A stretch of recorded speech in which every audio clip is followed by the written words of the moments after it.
Morning బ్రేక్ఫాస్ట్కి అయితే అనంతపూర్ నుంచి మేము అనపకాయలు తెచ్చుకున్నాం. సో దోశ అనపకాయలు అయితే తినేసాము. ఇంకా మధ్యాహ్నం లంచ్కి అయితే ఆహ్వాన రెస్టారెంట్కి వెళ్ళాము. చాలా చాలా బాగుంది అండ్ పీస్ఫుల్గా ఉంది రెస్టారెంట్ అయితే. ఇంక ఇక్కడికి మమ్మీ వాళ్ళు వచ్చారు కదా అని ఇంకా ఇక్కడికి వెళ్ళాము.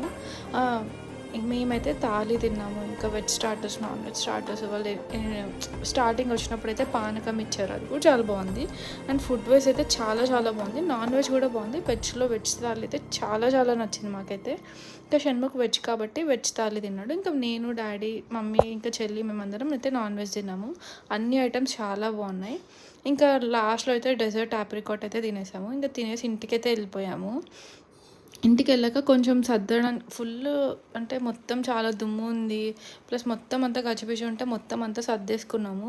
తర్వాత ఇంకా నైట్కి అయితే డిన్నర్ బయట తిన్నాము. ఇంకేవి తినకూడదు స్వీట్స్ రేపటి నుంచి అనుకున్నాము. అందుకే ఈరోజు అయితే కొంచెం ఆయిలీ ఫుడ్ తిన్నాము. నచ్చితే లైక్ చేసి సబ్స్క్రైబ్ చేయండి.